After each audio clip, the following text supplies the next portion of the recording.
Hi, I'm Nat. And I'm Guy, and we got Nigel Farage today trying to clean up the UK. We'll see if what his plan is and if it will work. As well as when we go to RUMBLE today, we have the footage of Raja Jackson in the wrestling ring. It's a little bit too hot for YouTube, so when we do go over there, make sure you follow us over. Do you want to get right into the Nigel Farage story? Sure. Okay, let's do it. So, from GB News, Nigel Farage unveils Reform UK's plan to tackle the migrant crisis, arrest all small boat arrivals, detain them on military bases, mass deportations, 5 flights a day, return deals with Afghanistan and Eritrea, offshore processing on Ascension land, and leave the ECHR. Yeah, and I think this is a fantastic plan. The question is, can it actually be implemented? This sounds a lot like Donald Trump's plan. We see Donald Trump's plan actually working in the United States. No other Western countries are picking it up because they have layers and layers upon layers of legislation preventing prime ministers from actually implementing a plan like this. Donald Trump is the president of the United States, so he can rule through executive order for a lot of this to cut through the red tape before Congress actually approves this stuff once they see it works. I think Nigel Farage can run on this. I actually think he'll win on this. Implementing this plan, I think, is going to be a whole nother deal. And people are going to say he's been captured by the deep state once he gets in there and he can't actually implement the plan. That would be my guess. I like Nigel Farage when he first came up, but there's been a lot of question marks about him lately being rolled up into the Uniparty. And the thing is, what happened in the United States and what actually helped stop the crisis that they were having over there was just closing the border and making sure that people knew you cannot come in. So the UK could do something similar. Right now, they're trying to implement this Keir Starmer policy where they're saying, well, one in, one out. But at the end of the day, you're still allowing people to come in. If people know that they won't be allowed to come in at all, then they'll stop trying to do the life-threatening trip that it is crossing through the English Channel. Well, and we can remember what happened with the Afghanistan scandal with the UK. They kept it totally secret. We're giving out millions of dollars to fly Afghanis in the middle of the night over to the UK to give them refugee status. And they didn't let the general public know about that till years later. And there was a huge uproar about that. But why don't we go right into the article? I think we actually have an article on this video. one. Okay. Do you want to see the video or the article? No, we'll go into the video first, then we'll go into the article. And I like GB News as far as a UK outlet does go. Now, Nigel Farage has unveiled reforms plan to end the migrant crisis. So we're all ready for it, right? A reform government would arrest all small boat arrivals and detain them on disused military bases until they're deported. He says the aim of this... And this would be disused military bases until deported. I don't think there is a lot of disused military bases in the UK right now. I would have to double check on that. But I have seen some independent reporting from the UK saying there just wouldn't be enough empty military bases to do this with, especially with the UK trying to expand their military. They're probably going to want to revamp a lot of those bases and put them into use. Legislation is mass deportations. Fair enough. He's pledged to put on 5 deportation flights a day, not a week, as I said earlier, a day. And he will sign return deals with countries including Afghanistan and Eritrea, which are 2 of the top 5 countries where people are coming in on small boats, certainly in the last year anyway. They're going to use British overseas territories like the Ascension Island to house migrants if they need to. And to do all this, the Reform leader says that the UK would have to leave the ECHR. So he is, I think we kind of knew that bit anyway, but he's definitely pledging to leave the ECHR. And Nigel Farage's comments come just a day after Sir Keir Starmer actually made history for all the wrong reasons. More than 111,000 people applied for asylum in the first year of Keir Starmer's premiership. That is a new record. There were 49,000 illegal arrivals over that same period, which is an increase of 27%. And we can add a few thousand more on top of that, I think, now that we're in August, because those... And Keir Starmer is always talking out both sides of his mouth on this. The last time he said no more boats into the UK. Next day, it was a record-setting number of boats into the UK. Then they say, oh, we're going to send them back to France, but we're going to do a one-in, one-out program. So it's actually going to cost us money and be a lot harder to get rid of them. I will say this, if the UK does want to start playing tough, we'll leave the ECHR and do a few other things. They're going to have a lot easier time than the EU. The EU has multiple forms of legislation they have to get by, not just the EU, but the individual country themselves, and then NGOs and things on top of that. So if any country within the European Union would have a chance, it would be the UK, because they had recently separated, or maybe not so recently, but... Figures ended in July. Channel migrants account for 88% of those illegal entrants. So, you know, if we solve the channel migrant crisis, we'd knock it down by 88% realistically. So there we go. Those are the kind of facts and figures for you. I'll go straight to my audience if that's all right. Sir, I appreciate we've just landed Nigel Farage's legal immigration plan on you. But thanks for that. First, yeah, you're right, mate. At first hearing, what's your gut feeling about that? Well, the gut feeling is hopefully it works. Hopefully it happens, because a lot of times we get politicians tell you one thing. He's got 4 years before he's going to be able to deliver. So let's hope in the next 4 years this Labour lot realise that their ideology just sucks, really. And they've got to be replaced, because this country's near enough finished now. Okay, and this is pretty good. Maybe I think I put an article a little bit further down. The largest economic black. Well, we do have an article about what he's proposing. Okay, I did want to talk about, there was an economic conference. It's one of the biggest ones that happens in Jackson Hole annually. A lot of the Western economic leaders were there, and they were talking about there's no way to get rid of migrants. If we get rid of migrants, that's going to be the end of economic growth in the Western world as we know it. They've said this was a conspiracy all the way along, and now that there's so much pushback from the general public, Trump and Nigel Farage and other politicians like this are saying no more migrants. They're getting extremely worried, because their whole game plan was based on the back of these migrants to increase GDP. And it's interesting because in recent polls in the UK, that is the #1 issue, the small boat migrant crisis. So it's the ones that are coming in mostly illegally, but then either made legal through asylum seeking or through processing, which the UK still does for them. But most people, I think, in the UK and many other countries would just be okay with this ending and then figuring out what to do. But the first step, as what kind of Trump did, is to just close the entryway. Just close the door first. One of the other big problems you're going to have in the UK with this is, I would say a large majority of the migrants have come in illegally now. So a lot of these people are now getting voting rights within the country. So they're going to vote for more illegal migration. Trump was lucky, because a lot of his pre-existing immigration actually came from Mexico. Much later on in the more recent years under Biden, it was much more international and not so much from Mexico. But a lot of the longstanding people that did come in came in illegally. And there was an animosity of Mexican immigrants to other Mexicans that actually came in illegally. So his voting percentage went up amongst Mexicans as he started getting hard on immigration. And we do have the corresponding article to the video. And again, Nigel Farage to give British citizens priority over foreigners. Imagine that under new migrant plans. I think most of the Western world has forgotten that they have citizens already that they need to, tend to, and who have done stuff for the countries that they're living in. But British citizens would be given priority over foreigners under Nigel Farage's proposal to abolish the Human Rights Act, according to one of Reform UK's top chief. Mr. Farage is set to announce the plans that would allow the arrest, detention, and deportation of hundreds of thousands of people arriving in the UK by small boats on Tuesday. The proposals would see the UK formally withdraw from the European Convention on Human Rights and other international treaties. And I was actually looking and reading at something today that said that is one of the main issues that they're having in trying to implement things like kind of what Trump did with just signing executive orders. It is that European Convention on Human Rights, and that is what is mostly stopping them, because it's what's setting the parameters for what they're allowed and not allowed to do. Even though they've exited now the EU, they still have to abide by, because they signed into it and they kind of never left it. And this is the problem with govern me harder, daddy. This is government layered on top of government, layered on top of government. In the EU, you have your baseline government, which is your state like Italy. Then you have the EU on top of that. Then you have the UN on top of that. There's so many governing bodies implementing so many rules.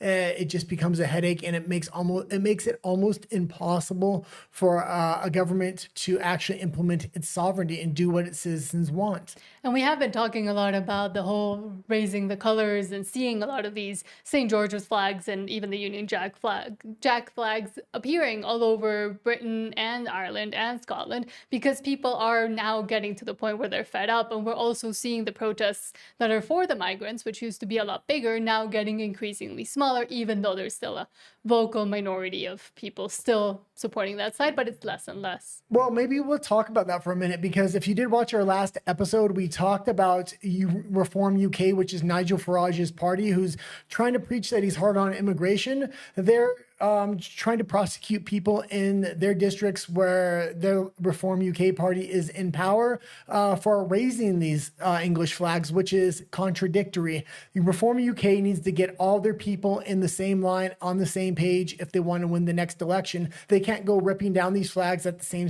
time they say they want to exit migrants from the nation. Also, I would say on his policy of putting citizens first, it should not only be for immigration policies, but all policies, because non-immigrants don't have the ability to vote. So if you say all resources within the country are going to go directly to citizens and not to non-citizens, there's that will really affect the voting base and the people that can actually vote for Reform UK. So he should have a citizens first policy when it comes to every single thing, whether it's social security, immigration, so on and so forth. And I think most citizens in most countries are now starting to see the value in that, now that they see what the US is doing, and not always successfully, but at least that they're starting to think more about their own people rather than everybody else that they're having to bring in, because they haven't tended to their own people for 40, 50 years. Yeah, maybe a little bit off topic, but Donald Trump is implementing a federal police force through the Military National Guard to clean up DC. It's worked extremely well.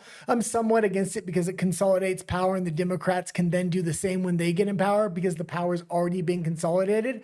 That being said, he is moving that over to Chicago. After the Chicago, he's going to do a few more, I would say, Democratic cities where the citizens are actually begging the military to come in to clean up the streets, because Chicago somewhat of a war zone, especially on the weekends if you see the body count and the homicide rate. But that being said, I think it's going to lead up to a crescendo where they go into Los Angeles. Los Angeles is where a lot of the cartel activity is. They're really going to want to hit them financially first. And then I really think a lot of people in Mexico may be looking at America and say, well, he cleaned up their streets. We can't seem to clean up Mexico down here. They may ask him to come down here, and we do have a story later of one politician actually doing that. I'm somewhat against the U.S. military coming in, working in cooperation with the Mexican military. I'm a bit more for, but that being said, he's going to need the consent of the people. The best way to get the consent of the people in Mexico is to clean up the United States first and say, see what we did here? We can help you down there.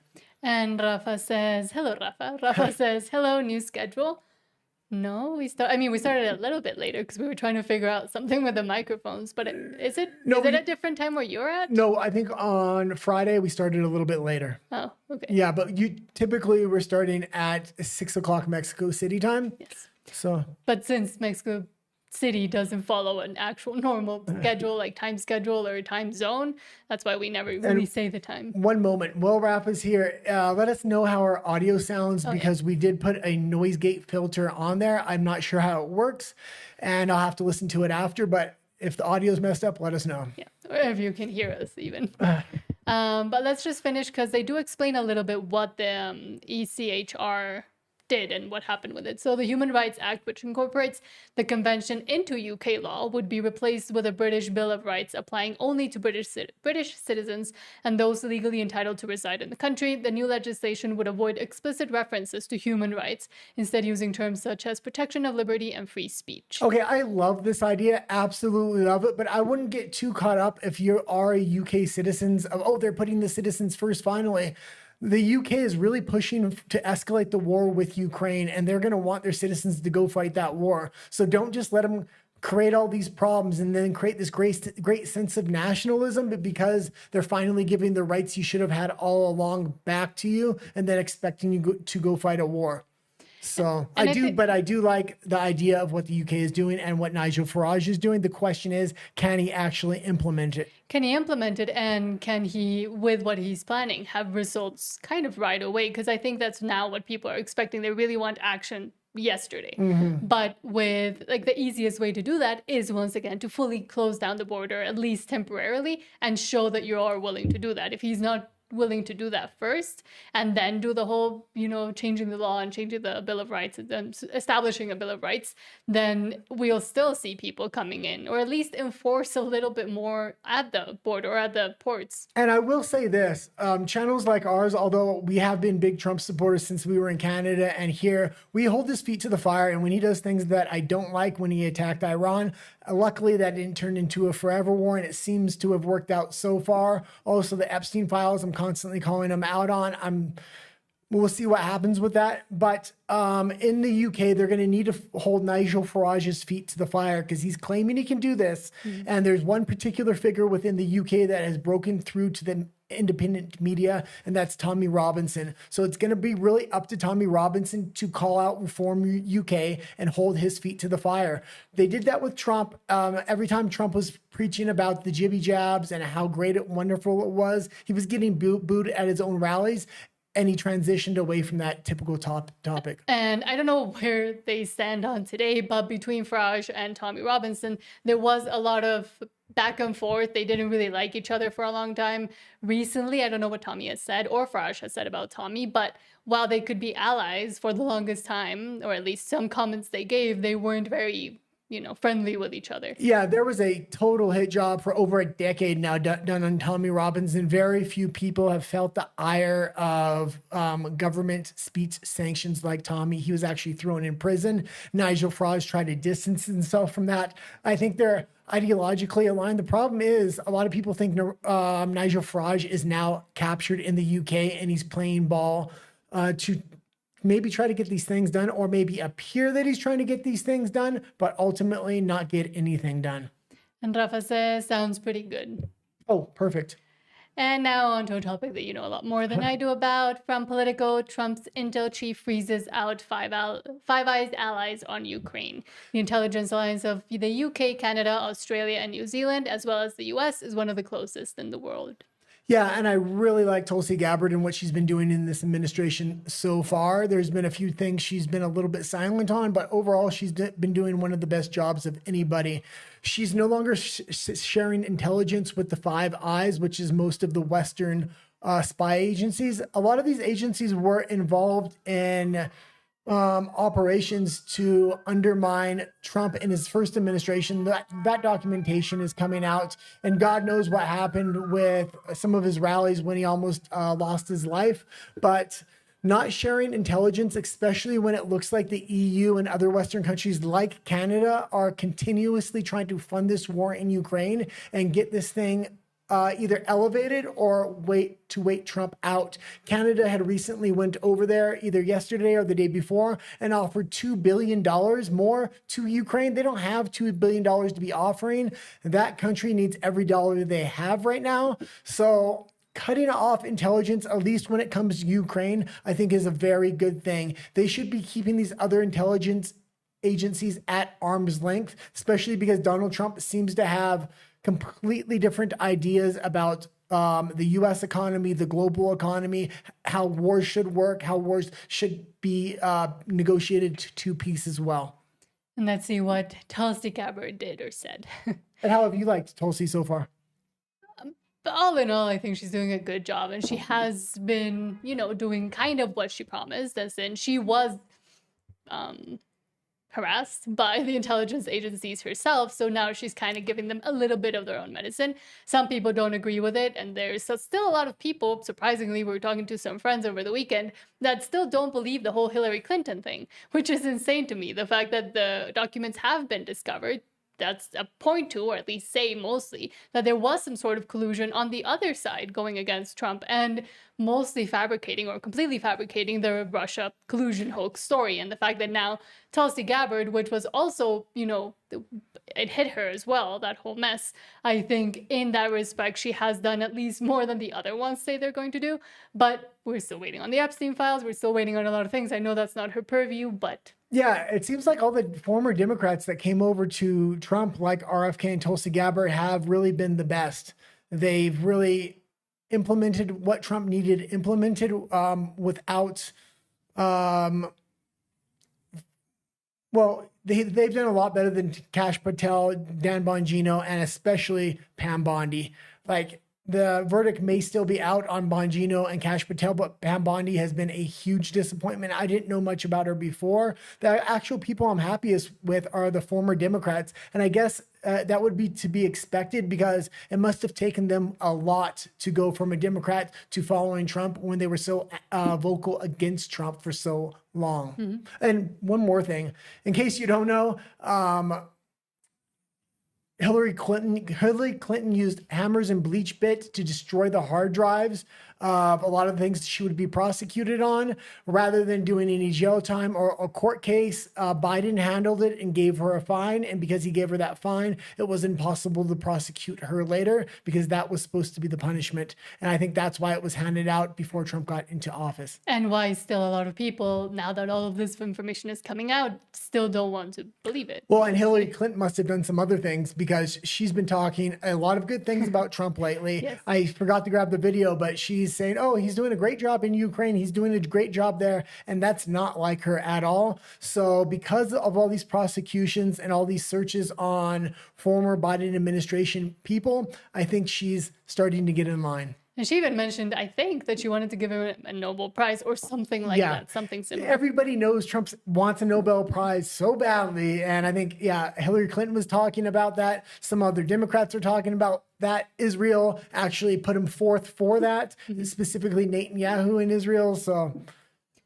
let's see what U.S. Director of National Intelligence Tulsi Gabbard is blocking Americans' closest intelligence allies from receiving updates on Russia-Ukraine peace talks in a shock move that upends decades of tight cooperation. That effectively cuts America's Five Eyes partners, the UK, Canada, Australia, and New Zealand, out of the loop, stunning the intelligence community that has relied on the networks since the end of World War II. In a July 20 directive signed by Gabbard, the U.S. intelligence community was given orders to classify all analysis and information related to Russia-Ukraine peace negotiations as no foreign dissemination, meaning the information cannot be shared with any other country or foreign nationals. While it carved out exceptions for diplomatic channels and battlefield intelligence for Ukraine, it strikingly excludes sharing from the Five Eyes Intelligence Alliance, one of the closest spy networks in the world. When you talk about Five Eyes, you're talking about a lot of integrated systems and capabilities, said the director of and let's just talk about, at the center of that Five Eyes is MI6 and specifically UK intelligence. And a lot of the UK intelligence is the one undermining US intelligence, at least through the Donald Trump administration. So not sharing any information specifically with the UK is best for the next 4 years, at least, especially until they get all their ideological problems in order, I would say. And the move by Gabbard is the second major curb on intelligence sharing by President Donald Trump's administration this year. In March, the U.S. abruptly cut Kyiv off in a bid to pressure Ukraine into talks with Russia. That move rattled Europe's spy chiefs, who quickly convened in Paris to ramp up their own support to Ukraine, including beefing up intelligence from European satellites. Yeah, and go 2 articles down. 2X article, it will be the rich economies will need foreign workers to fuel growth. Just quickly beforehand, Rafa says, have you ever unblocked someone from YouTube? Is it difficult? I think one time I you block people? Well, I don't block people, but sometimes they get kind of pushed to the purgatory where the messages they send are blocked. I remember at the beginning of the channel when we were still in Canada, I did block someone, I guess they were from Canada, that was just saying really ridiculous things before I fully went all free speech, we don't block anyone. And just finding the name, I think, is hard. But since we don't really block people, I mean, when a message goes to our purgatory where we don't allow links or emojis just to avoid spam, because we have been getting hit with a lot of that. You usually can go through all the messages, but at this point there's so many, I haven't really done it. Also, But why? Like, where does the question come from? also because only subscribers maybe I can can make chats on our chat, which was a good call by you. Our chat's usually pretty good overall, I would say, because it's only we from haven't subscribers. had ever to block. Like, ever since I think we were in Mexico, we haven't really had to block anyone. Yeah, and I know we don't get that many chats, but we get Rafa. So thank you, Rafa, because that really helps when there's interaction with the audience. But I know on your Spanish channel, you do get a lot of interaction. Is it mostly positive or?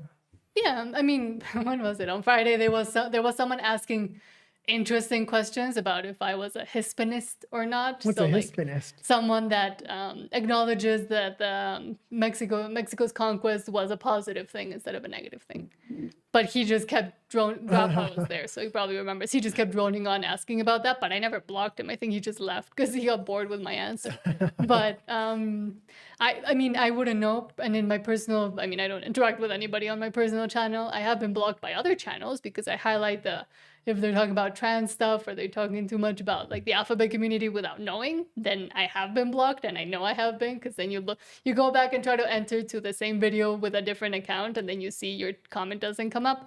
So I know I've been blocked, but And I know I've been blocked by her because I was using our Nat and the Guy account to make comments because I'm just naturally logged in on my phone. So I'll make comments in other videos, chats, and she hated me doing that. So she banned me from making comments with our account.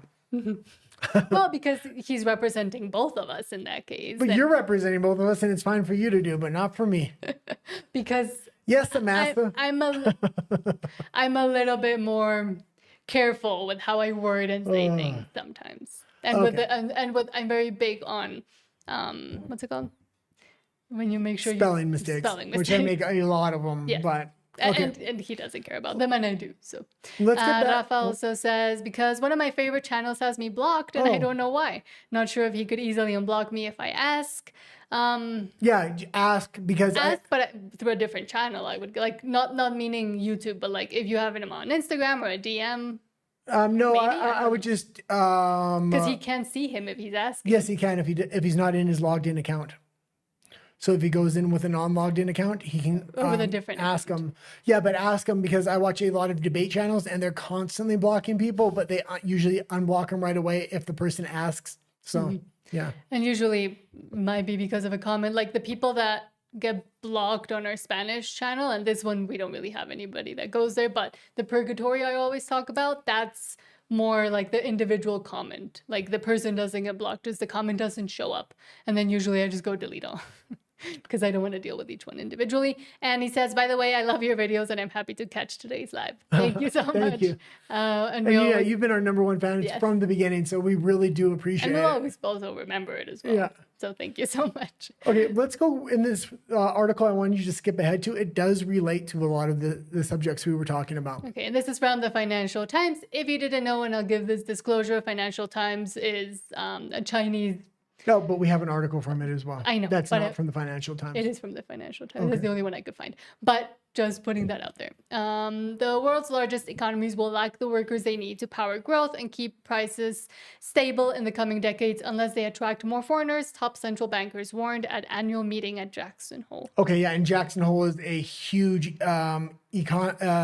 economic meeting throughout the year. The U.S. Fed was there. They said they're going to drop rates. That's typically the indication. Whatever they say at Jackson Hole actually happens. It's a huge U.S. power base for what happens financially within the world.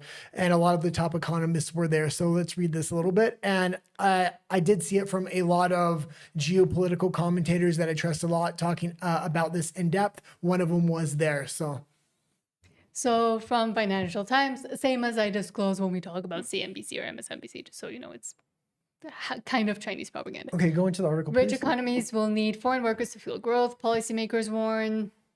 Central bankers say low birth rates in world's largest economies pose threat to productivity and prices. So the great replacement theory, anytime economists would talk about this previously, this was a conspiracy theory. This wasn't happening. We're not bringing immigrants in because we need to increase GDP. We're bringing them in because of refugee status, so on and so forth. They're finally having to admit all along this was their game plan. So, speaking at an annual gathering of leading policymakers in Jackson Hole, Wyoming, the heads of the Bank of Japan, European Central Bank, and Bank of England all sought to highlight the challenge to economic growth posed by aging populations. Kazuo Ueda, Bank of Japan governor, told the Kansas City Federal Reserve's annual symposium that his country's rapidly aging society had made labor shortages one of the country's most pressing economic issues. So as you've seen, it was the EU, Japan, the UK, all the Western nations except for the US made the same claim. We have to allow immigrants in if we want to sustain our countries. But when citizens were suggesting this was the actual reasoning behind it, all these governments were denying it and calling it conspiracy theory. They're finally having to own up to it. Why? Because the citizens are demanding these immigrants are exited from the country, and the economists are saying, no, we can't do that because the economy itself will fall apart.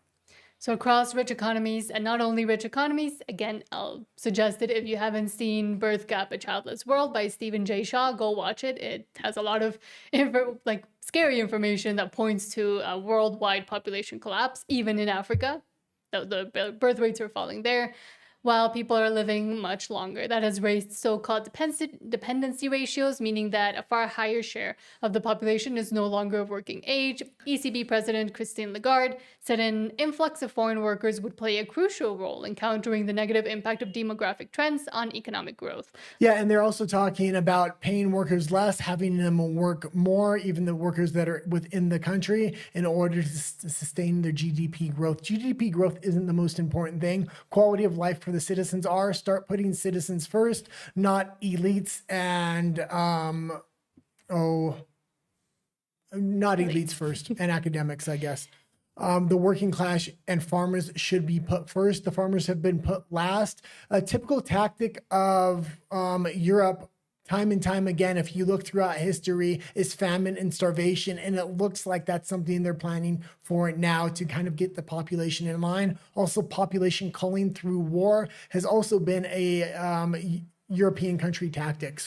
And it's funny because I do have on this channel and the Spanish channel. On the Spanish channel, it caused a whole lot of ruckus and it had a lot of views about the population collapse in Mexico. And because of that video and because of the public's demand, I'm making a video, I'm editing it now, on the Kissinger report and the implications that had. Kissinger report was actually a secret report that got declassified from the Nixon era, where in the 70s, where the U.S. was actually started saying we need to control populations across the globe from our competitors, but also rising nations or nations that could develop faster, like Mexico, and then implement all of these family planning, thanks to Planned Parenthood as well, and the Rockefeller Foundation.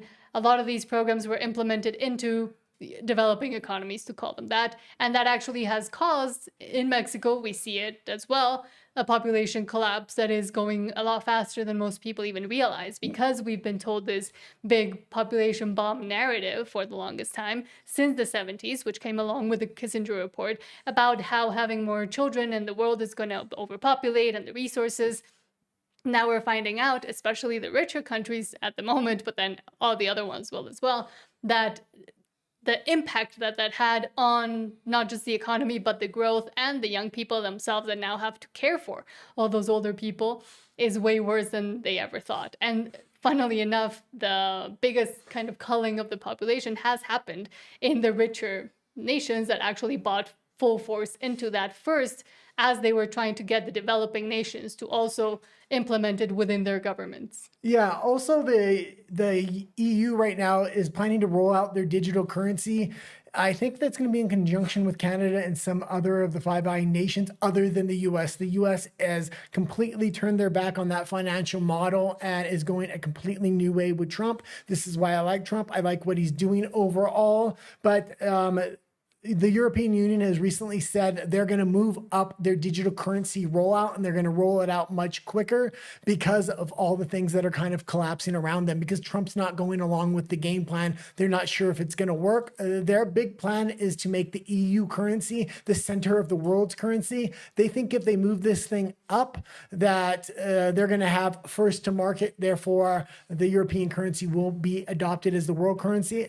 I don't think that's going to be the case. There's a battle currently going on between the US and the EU with digital currency and the future of world economic policy. Trump is trying to make privatized digital currency, which will completely undermine the EU and make the US really the center of digital currency in the new age. And it's going to be interesting what does happen with the BRICS whenever they do roll out their digital currency.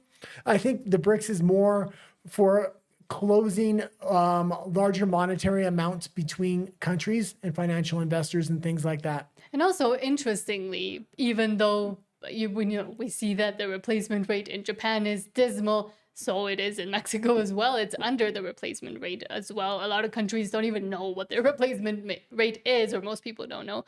But it's going to take not just one generation, it's going to take 2 to 3. So even if anybody wanted to make an impact on this, it's going to take way longer than before we start actually seeing the effects of a growing population, pensions becoming scarce, and then the younger people having to sustain an ever-growing inverted pyramid of population. Yeah, if the EU does try to enslave its population through digital ID, digital currency, and there is a secondary monetary option from the US, which is a privatized digital currency, which gives some financial freedom, which the EU programmable digital currency won't, man, the EU is going to be in a bad spot. And you can see a lot of the economists right now really, really fearful in the EU and in Canada, because Canada is completely heel to toe with the EU when it comes to this plan. And also, Prince Philip, funnily enough, comes to the table because a few years ago, but then now again right now. This was in 1988. He said this, but this is really how the global elites view a lot of this stuff. And they used to talk a lot more openly about these things. And Prince Philip has always been very, sharp-tongued, and I did like that about him, that he would just say things, random things, because he knew, I'm not the king, what do I care? And he wanted some kind of notoriety because he was the Queen's prince. So Prince Philip quote about reincarnating as an ending virus to solve overpopulation resurfaces. Again, in the 80s or 88, this was a big talking point. And in the 70s is when this whole population bomb book and investigation started happening. But people are resharing an old Prince Philip quote about life ending. In 1988, Prince Philip said he would like to reincarnate as an ending virus to solve overpopulation. And this is from when he had passed away. He didn't have to reincarnate it in this, because they kind of implemented this during the Jibby Jab era. And what kind of other plans do they have to call the population? One of the big ones coming up now is going to be a war. I don't think it's going to happen under the Trump administration, but I'd be very wary what happens after Trump. And the full quote is, in the event that I am reincarnated, I would like to return as an ending virus to contribute something to solving overpopulation. And again, this was a very big talking point, if you don't remember, back in the 70s, 80s, 90s, even early 2000s. And still today, a lot of the crazy climate activists and the people that are so worried about the climate, this is one of the first things they say when they say, I don't want to have kids because there's too many of us. Well, this was coming out at the same time that it was global cooling. We're going to go through an ice age. Everybody's going to die. That was on the cover of Time magazine. And then they switched it to global warming, and they stuck with that for the next 3 or 4 decades. Now they're going to climate crisis because they don't know if it's warming. They don't know if it's cooling. They've been shown to lie time and time again. You're not going to be able to poke holes in extreme weather events as easily. But there's always been extreme weather events. That's why you can't buy this nonsense. Yes. Okay, let's go back into it. Well, that was it. Oh, okay. Yeah. Why don't we move back to the Alberta now? Because I got you to skip ahead a little bit. Yes. Actually, there was one before that with President Trump with the American flags. Yes. Hold on. Okay, so I believe President Trump today signed an executive order. You can go into it here. From Nick Sortor, President Trump just signed an executive order directing the DOJ to pursue 1 year in prison for those who burn American flags in the street. You get 1 year in jail, no early exits, no nothing. 1 year in jail if you burn a flag. What it does is incite to riot. Yeah, and this is a policy that a lot of countries have. Here in Mexico, they have similar policies. So I don't know if you go to jail, it's just frowned upon. Okay, well, it's always been a policy in a lot of other countries as well. So it's just a matter of implementing the laws that already exist. So it's going to be a lot easier to implement these laws with the federal police force, even though I don't necessarily agree with the federal police force. You would expect when these federal police forces roll into Chicago, Los Angeles, people are going to be there burning flags. The military is going to catch them on camera, and then they're going to send them to jail.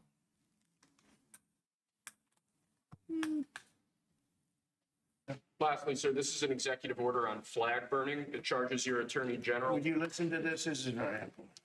Flag burning. All over the country, they're burning flags. All over the world, they burn the American flag. And as you know, through a very sad court, I guess it was a 5-4 decision, they called it freedom of speech. But there's another reason, which is perhaps much more important. It's called death. Because what happens when you burn a flag is the area goes crazy. If you have hundreds of people, they go crazy. You can do other things. You can burn this piece of paper. But when you burn the American flag, it incites riots at levels that we've never seen before. People go crazy. Okay. And that was pretty interesting. He went along that method that it incites riots. Because I was just going to bring up the point, actually, that this was found to be freedom of speech by the Supreme Court. So he's getting around that with the executive order saying it's going to incite riots. At the time, he's really trying to clean up the United States with these federal police forces and a lot of other things. It has worked dramatically in Washington, D.C. The crime rates are way down. And one of the former, I believe it was police chiefs of Washington, D.C., came out, said that they were fudging the statistics. Typically, if somebody was involved in an assault, they would just register it as a non-crime and as of something else. So the crime rates were actually a lot higher. And this is coming from people that actually worked in the DC police force. And I am a free speech absolutist. Like, in my opinion, don't get mad at me, I do think that should be allowed. But if it is inciting other things, and the problem is, if in the US and in Mexico now as well, I'll speak for Mexico as well, if we had civics classes and if we had an understanding of what the American flag meant, what it represents for soldiers and people that have fought for the land and people that have actually built the land that you're sitting on, I think that's more important than just making banning it, because that doesn't make people understand the significance of these symbols. In Mexico, we have the símbolos patrios, or the patriotic symbols, which is the hymn, the national hymn. How do you say it in English? Yeah, that'd be fun. The national hymn, the flag, and the shield, which you're supposed to fully respect. I mean, when I was little, you couldn't even let the flag graze the ground or touch the ground. You're not allowed to do that. I was one of the people that was on the, what's it called? Flag holder, flag bearer. I was a flag bearer for a while because I had good grades back then. But I did look it up, and in Mexico, burning a flag is a serious crime. So I was right. Yes, contemplated in the... Rather than saying I was right, she's just saying, well, I looked it up and this. In the, just, you can just say, you're guy, right. guy, you're right. In the Federal Penal Here Code. come the police. It's a grievous assault to a patriotic symbol and could have, I'm translating, that's why I'm going slowly. And there's a ton of countries like this. And can have 6 months to 4 years in prison or a fine, or both. Yeah, and I would say, especially in the United States with all this Marxism, communists, a lot of foreign governments investing in NGOs to kind of have this hatred towards the United States, especially by the young people in the country, you need to perhaps start enforcing these laws of burning flags should be illegal.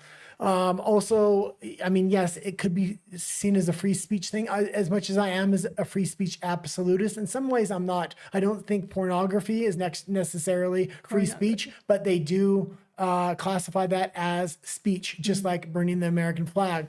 So I don't necessarily know if those things are speech or not. The Supreme Court has ruled that they are. But I think with this, there should come under it, once again, and refocusing towards civics and the meaning of these patriotic symbols and what it means for the country, blah, blah, blah. Well, and because that's why people don't care. Well, and he is refocusing on civics with a lot of the natural history museums, a lot of the other museums in the United States, now focusing on more of the positive aspects of what's happened in U.S. history, while still educating on the negative aspects, but not completely all negative, which if you were going into a lot of these museums for the past 10 years, it was just the negative history of the United States. Of course, the young people are going to hate their country at that point. Yes, and Rafa says, what do you think about the use of the Confederate flag? I think it's fine. Free speech. So yeah, people have the right to fly whatever flags they want. So, and I mean the meaning, but what do you think of if they're flying it with the meaning behind it, or the meaning that the other people, the ones that are against it, are placing? Well, a lot of people didn't necessarily have those beliefs, but their grandfathers did fight under that banner. Great grandfathers. Or great grandfathers fought under that banner. So even though they don't have that belief, it's part of their family history. So erasing somebody's family history, I don't know, is necessarily a good thing. History in general, like I think erasing the history of what happened and what that flag meant doesn't help anybody. And the fact that they've been erasing history, not just in the States, but once again here in Mexico as well, for the past 10, 20 years, and then having kids hate themselves and hate the country they're from doesn't help either. But also, I would say I don't think the Confederate flag should be raised at national buildings. And neither should the rainbow flag. The only flag that should be raised at national buildings is the U.S. flag. That way you're not discriminating against the LGBTQ or the Confederate people or whoever else wants to raise their flag in between. You just have one standard, and that's the American flag. That way you're not upsetting all these different groups. Yeah. Well, state and federal. Yeah. Like California can fly the bear. Yeah, state and federal. Okay, let's go into Alberta, and this was pretty big news, I think. From CBC, Alberta seeking public input in establishing nuclear power industry. Alberta Premier Danielle Smith says her government is prepared to set up Crown Corporation if necessary. Yeah, and this is big news. We've been talking a lot about the Alberta separatist movement, and they're getting everything lined up, everything from a separate Albertan police force to their energy sector when it comes to oil and natural gas. And now they're talking about the future energy sector of nuclear. They will have the money if they separate from Canada to invest in nuclear and actually build these facilities. And because in the beginning they're going to separate from Canada and not necessarily go to the United States, it may be in the United States' best interest to actually let them stay as a separate small nation that has easy regulations when it comes to nuclear, meaning they can easily build a lot of nuclear plants and then sell a lot of that electricity to the Americans and use it for themselves to build up their own infrastructure. Also, I've always said natural gas and oil should be used to transition into the nuclear age. This thing of green energy, let's make solar panels and wind farms in Canada where it's cold weather and these things really don't work. And they're really not green because the amount of chemicals you're having to use to recycle these things, to build these things and manufacture these things, you can't even do it in your own country. You're having to buy them from the Chinese. You need to skip right over green energy, go from oil, natural gas into nuclear. Green energy is good for individual houses, so you can live off grid. So for individuals, it's good. For mass manufacturing and government reliance on stable energy, it's not so good. Mm-hmm. But Alberta Premier Danielle Smith says she expects the private sector to lead the way on potentially bringing nuclear power to the province, but her government would set up a crown corporation if needed. Because we have a power market where generation is privatized, we would anticipate that the private sector would pay for it, Smith said on Monday, as she announced a new panel to gather public feedback on the possibility of building reactors in Alberta. And she was also asked a question at this press conference. Does she expect the separatist vote to come? She's saying in 2026. She is expecting it. They have a deadline of 2027 when she's going to have it by then, but she's expecting it in spring 2026. There may also be other questions on that ballot to the citizenry. So it will be very interesting, but this will completely bankrupt the Canadian economy if they do separate and go head on into nuclear, which they can finance through oil and natural gas. Why? Because Ottawa is currently trying to build nuclear, but there is so much legislation that has been put in by NGOs and Canada's own government. It takes decades to build nuclear power within Canada. If Alberta separates and has legislation to streamline nuclear, there's going to be no reason for the US to go to Canada for any other nuclear facilities. They're going to go right to Alberta for all their energy needs. And Canada might be wanting to go somewhere else, that is Ukraine. Because from Mark Nixon, do you support Mark Carney sending Canadian boots on the ground in Ukraine? Yeah, so he just gave Ukraine $2 billion more in funding. He's been going over to the EU rather than actually govern Canada. He's taking vacation after vacation. He does not want to face the Canadian public. The least they see him, he thinks he can just maintain his poll numbers by unseen, unheard. That being said, he just gave $2 billion to Ukraine. This is insane at an economic time like this for Canada. That's number one. Number two, he's talking about he's part of NATO. They want to put boots on the ground, that they'll secure his country for him. I don't think the Canadian people agree with this. And they are taking in massive amounts of Ukrainian immigrants, which is fine, but that's affecting the way he is governing right now. This is not what's best for Canada. And at the same time, during the Jibby Jab era, we did discuss, and I spoke about it in my last Spanish live, about how a lot of Canadian men, the younger ones, were saying, I'm not fighting for this country that disrespected me and treated me the way it did while I was working as a firefighter, as a nurse, as a doctor, etc. Yeah, and he used to be the world's global banker. So he used to run that conference we were talking about in Jackson Hole year after year. And he wasn't there this year. He was over in Ukraine, and they need that war in Ukraine to escalate. There's currently a secondary war they're trying to get started in case this Ukrainian war falls apart. I'll have more about that on our next episode. Okay, we can go into this. Let me get my headphones. Okay. Thank you for the question. With respect to security guarantees, I think we all recognize that the core of the security guarantee, the front line, the foundation, is robust Ukrainian armed forces. And it's crucial in those regards that the military equipment today and tomorrow is here, the industrial capacity is here. It's crucial that the training capacity is there as well. And I'd note that since Russia's illegal seizure of Crimea, Operation Unifier, which Canada put in place, has trained over 45,000 Ukrainian troops. This will become even more important going forward. That's the front line, but that's should be buttressed by the coalition of the willing. For a second.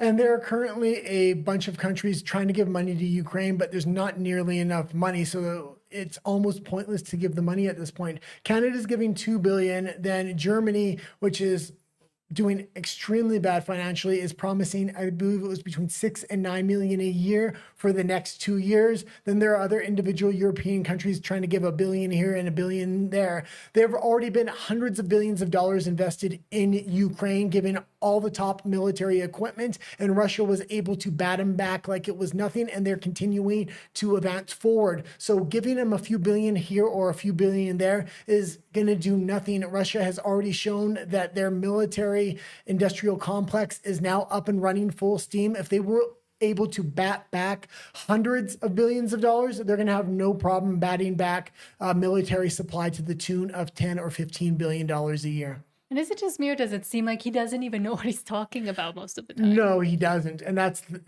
thing, and that's the thing. Why he wants to stay out of Canada and out of the media radar, especially with Pierre Poilievre coming back on the map. His poll numbers today fell below the Conservatives for the first time in 6 months. Potentially the United States in matters of intelligence and other support. We are working through with our allies in the Coalition of the Willing and with Ukraine, the modalities of those security guarantees on land, in the air, Pause it for a sec. and the And this is directly undermining Donald Trump. Mark Carney wasn't invited with the other EU leaders and NATO leaders to the White House recently, and now he's flying over to Ukraine when he knows Donald Trump is trying to get a peace deal. He's not only putting the money together for Canada, but again, he's one of the global financiers that is really connected to all of these EU banks and EU countries, and all this money is starting to go into Ukraine. It's not enough to really resist, but it is enough to undermine peace talks with Ukraine and Russia put forth by Donald Trump. and I would not exclude the presence of troops. En français, s'il vous plaît. En français, on commence. And then they're just going to talk in French. Okay, we can Neither we you can kind nor of I. stop it there. He does talk later on, but yeah. Do you want me to go? No, that's fine. And yeah, so we can go into the next article if you want, actually. So, okay. Hold on. Which one? We'll just go to the European Postal Service. Suspends shipments of packages to the U.S. So from The Guardian, postal services in Europe suspend parcel shipments to U.S. amid uncertainty over tariffs. Yeah, and this was, funnily enough, I got this from Culture Casino from his pop culture show. But once in a while, he shows a political article, and I really read into this a lot. And I said, I need to talk about it tonight on our political show. And this is really showing that Europe obviously hasn't signed that tariff deal yet, and they're still working things out. So this is not going to work out well for Europe if they don't come around and actually sign that deal. They're already stopping postal shipments. What's going to happen when Europe is in desperate need to get their products into the US market? Because the Chinese are also turning on Europe right now. They're kind of caught between two worlds, much like Ukraine was when they put Europe on one side and Russia on the other side. Then they got kind of caught in the middle, and they're like, oh shit, what are we going to do? Next thing you know, you're in war. But they need to work this European deal out. I know they came out with that big announcement. It helped the market. It helped Donald Trump. But Donald Trump is going to need to start putting some pressure on them to put pen to paper soon. Should I read into And I will just say this, as much as I do like this tariff strategy and a lot of Trump's economic strategy, mainly because it's diametrically opposed to what Europe wants to do with the world economy, he does need to get pen to paper on a lot of these things. A lot of these deals he talked about, and he had the leaders there at the press conference, was the initial outline of the deal. They still had to go over details. A lot of these tariff plans haven't been signed. They need to start putting pen to paper. He is getting a lot of investment into the country itself to the tune of trillions of dollars. So we'll see what happens with it. But yeah, read a little bit, I guess. Postal services across Europe have suspended most parcel shipments to the U.S., citing widespread uncertainty about the impact of new import tariffs announced by Donald Trump. France's La Poste on Monday joined other operators, including Germany's Deutsche Post, Spain's Correos, Italian Post Italiana, and the Belgian, Swedish, and Danish postal services, which all halted a majority of U.S.-bound shipments over the weekend. Austria's Post and the UK's Royal Mail said they would stop accepting packages on Tuesday to allow enough time for packages posted before then to arrive in the U.S. before the tariffs, scheduled to come into force at the end of August, kick in.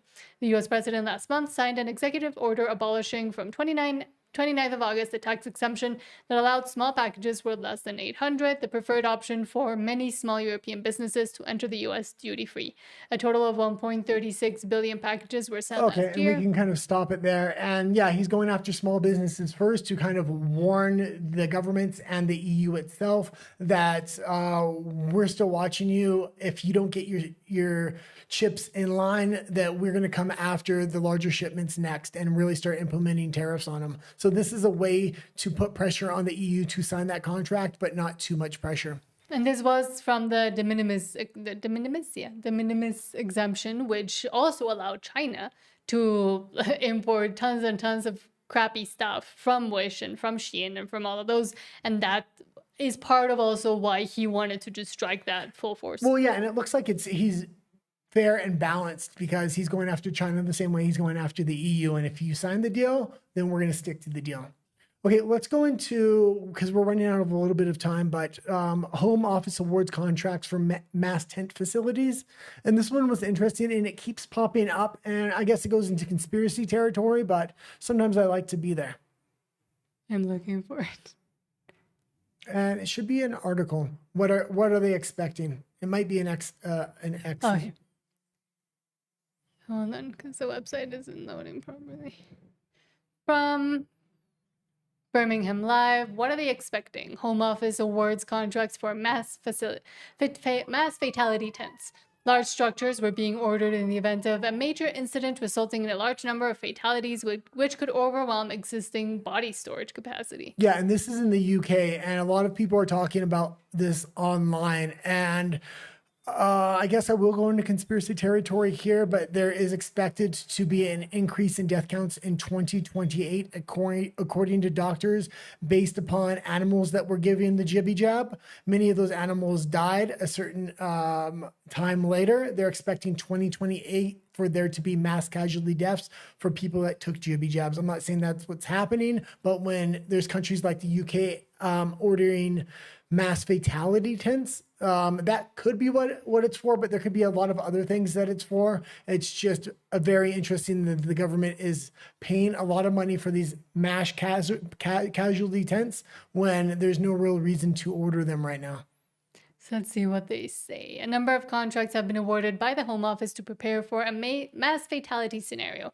Large structures were being ordered in the event of a major incident resulting in a large number of fatalities, which could overwhelm existing body storage capacity. The structures could be similar to the marquees used to form the so-called Nightingale Hospital seen during the jibby jab era. Yeah, and if this thing happens with the jibby jab era, they're going to need some kind of other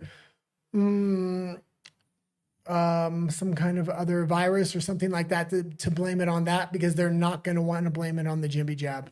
So I would expect that to come up if casualties from the jibby jab actually start rising in 2028. But the way these mass casualty tents work is they first can deploy them within 24 hours for 200 bodies. Then they can do a second day rollout for 500 bodies, and then a third day rollout for a maximum of 700 bodies. And they have multiple of these facilities that can be rolled out over multiple days. So it's going to be very interesting. We'll just kind of keep an eye on that. Okay, let's go into the next article if you want. Which one do you want me to go to? Whatever you want. I don't know. Just continue to have the flow of the show. Well, I thought this was insane. From Canada again. Just when you think it can get any crazier in Canada, Vancouver parents get banned, and we used to live in Vancouver, get banned from teaching their kids to swim at the pool. Yeah, and the pool is always having controversy in Canada. Yes, they had the trans craziness that was happening where a full-grown trans person was competing against female children in a swimming event and using the children's locker rooms, and they were blocking the media from reporting on it. They were keeping the parents out of the changing rooms. It was absolutely insane. Rebel News reported on this in depth, but again, another pool controversy happening in Vancouver, Canada. And they were shut down for the longest time as well because they were fixing them, I believe, last year up to now. So frustrated parents say enforcement of a vague city policy has prevented them from teaching their own children to swim, even as demand for lessons far outstrip supply. Yeah, and when you have potential PDF files swimming with children in these pools and the government allowing it within competition and within the locker rooms, it's extremely concerning. And then you're wanting to have a certified instructor have to teach your kids. Maybe you don't, like, wherever children are at, PDF files are going to be attracted to that particular place, whether it's Catholic schools, whether it's public schools, wherever it's out. And teaching children to swim, that's engaged in physical touch. A lot of parents maybe are more secure teaching their own children how to swim. And again, it's stripping parental rights and saying, oh, the government knows best. And you're exactly right. So when Haley Arthur took her seven-year-old daughter, Zoe, to the Kensington Community Center pool in East Vancouver last month, the pair were eager to get in the water. Arthur, 35, wanted Zoe, whom she describes as a non-swimmer, to feel more confident before starting swim camp there. For about 20 minutes, the two practiced floats and glides in the shallow end. Then Arthur says a lifeguard told her she couldn't continue. She said it looked too much like a lesson and that I can't teach during public swim, Arthur, a former lifeguard, said. I was confused. I can't teach my own daughter how to swim at the public pool. And it's during a public swim hours, meaning anybody can go in the pool at public time. That's insane. Arthur said the lifeguard threatened to ask her to leave if she persisted. The encounter left Arthur unsettled and Zoe asking why she couldn't learn from her mom. My daughter didn't want to go back into the pool, the mother said. The incident reflects a growing frustration among Vancouver parents who say enforcement of a vague city policy has prevented them from teaching their own children to swim, even as demand for lessons far outstrips supply. Post Media has spoken with several families. Yeah, and I know people that used to give lessons at the community centers in Vancouver specifically, and they're completely booked up. There are nobody to teach to swim. And why are you stripping parental rights? And here's the statement, which actually has also been used for other things. Other ways parents have been stripped of their rights. But in a statement, the Vancouver Park Board said parents are welcome to support and guide their children out of pools. However, organized and structured private swim instruction, including formal lessons, is not permitted unless it is provided by authorized aquatic staff or through approved private business. It's not formal. It's you bringing your kid to the pool, and yeah, you're teaching them to swim, but you're also just spending time with them. Well, whoever that young girl was is now going to have a negative experience associated with the water. Who knows if she's even going to enjoy going for a swim lesson without her parents now? Her parents were trying to get her comfortable to get ready for a swim lesson. And it's funny because during the whole transgender issue and transitioning minors, and I know this because of Billboard Quiz as well, one of the directives that was actually given to parents of children that the government essentially wanted to transition before they were of age was that parents can support and guide their children, but that they cannot make medical decisions or give medical consent for their children. That is up to the child and the state. So they're using very similar phraseology for something that, I mean, all in all is more less horrible, but still it's the way that the government is seeing children and their role as in, oh, our lifeguards are the only ones that are able to, or aquatics instructors are the only ones that are able to teach your own kids how to swim, how to not drown. And this goes far beyond swimming. They're stepping all over parental boundaries when it comes to whether it's jibby jabs, whether it's the health and welfare of their children, whether it's education. It's tip of the spear in Vancouver, Canada, to strip parental rights from parents. And parents don't even realize it's going on because the government has them so overworked. They don't even realize that the government has now taken most responsibilities away from them and put it onto the government themselves. And if you counteract any of these things or you disagree with what the government's doing, the government will take your child from you. We were at court cases specifically about this. From a father that refused to use their child's new preferred pronouns and signed the document to chop off her body parts, and he ended up going to jail. Okay, let's go into this housing of spare bedrooms and how they want to start taxing this. And this isn't just one country. This is actually quite a few countries. I just highlighted, I believe this one was in Australia, if I'm not mistaken. Yeah. From Shadow of Ezra, experts in Australia are pushing for a new tax on spare bedrooms as a solution to the nation's deepening housing crisis. They argue that too many homes have more bedrooms than residents, creating a mismatch in housing supply. By taxing unused rooms, they believe it would pressure people to downsize and free up more appropriately sized homes for others. Okay, we need to keep this stupid simple when it comes to solutions, because when it comes to this housing crisis, it seems like it's happening all over the Western world. Only citizens can own a property. It's an easy solution, especially when it comes to house dwellings and things of this nature. Business properties, maybe you can have different laws, but even then, I would say only citizens can own properties. That way, it's not being financialized by foreign investors buying up massive amounts of properties. The Canadian housing market is $500,000 for a one-bedroom condo. That should be at the price of $50,000 if there was no foreign investments, according to different statistical analysis. Let's go into this video though. And condo sounds very fancy for anybody from Mexico, but it just means an apartment, a one-bedroom apartment. And we lived in Vancouver and we saw how foreign buyers, mostly from China, were buying up everything and then leaving them empty. Well, you walk around Vancouver at night, you look into these skyscrapers, majority of the windows are all dark because it's foreigners overseas that have bought these for investment properties to get their money out of the country of origin. They don't care if it goes down in value. It's just somewhere to store their money other than a bank, because if it's left in a bank, the Chinese government can come over and collude with the national bank of origin, whether it's Canada or Australia, and confiscate that money back. But if it's in a property, it's much harder, especially if that property is put into a family member's name. It's straight money laundering. Mismatch between the average size of households and the average size of a home is prompting experts to propose a tax on spare bedrooms. New research from Cotality revealed a third of Australian households is made up of just 2 people, while the most common property is 3 bedrooms. It's suggested that a levy, along with the removal of stamp duty, may encourage shrinking families and empty nesters to downsize, freeing up supply. And I'm also dramatically against this for the fact, as people get older, their kids leave the house and they have a larger house typically, but who does that house eventually go to? It typically goes to their kids and their grandkids, who eventually will have kids again, and then that house will be filled up again, most likely. But we're going back to the whole population collapse issue, especially in richer Western countries, but everywhere essentially. There is less people, so there is less, in a way, need. Not that I agree with this, but they're seeing, there's less people, there's less children, there's less need for having these big houses. Let's just tax them. So if people want to sell their house, that's up to them. They shouldn't be forced into selling their house through leveraging taxes against them. Taxation in the Western economy specifically is becoming a weapon. And will we own nothing and be will we own nothing one day? They say we'll own nothing and be happy. The only way to get rid of people that own houses is to make the taxes so absorbent that it's cheaper just to sell their house. Otherwise, they're just renters again, even though they already own their property. Okay. Next.